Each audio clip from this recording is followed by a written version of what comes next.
Och här har vi då Camilla Ahlberg. Camilla Ahlberg kör i Almlund.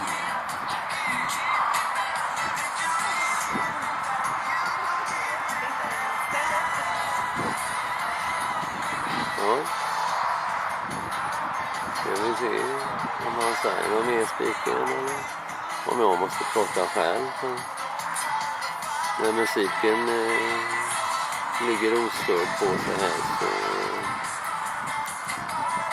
tar de ner mina filmer från YouTube igen så jag måste prata lite.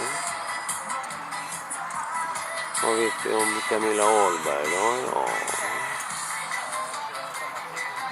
Hon kör par med halvblod sa han ju där. Ja.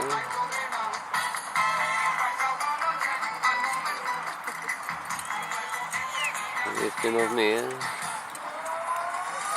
Hon jobbar inom vårdsektorn.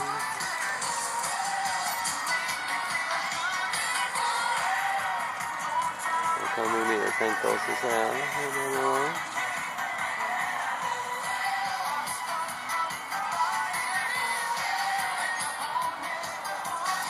Ja, vi kan väl prata om vädret istället.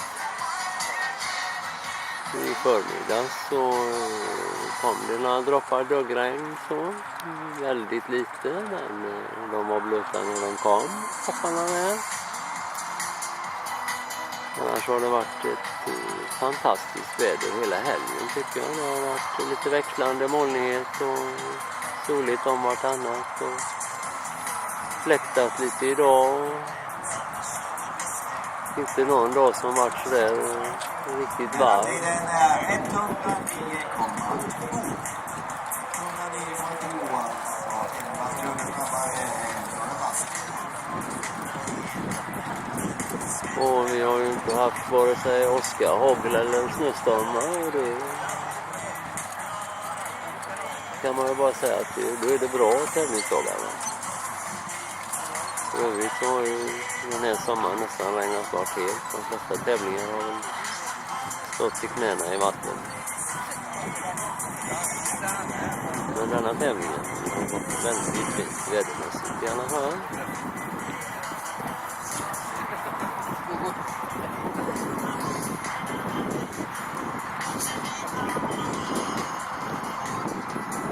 Ja, nu börjar vi närma oss målet här så nu ska jag inte behöva köta så mycket mer. Det ser vi där är målgången.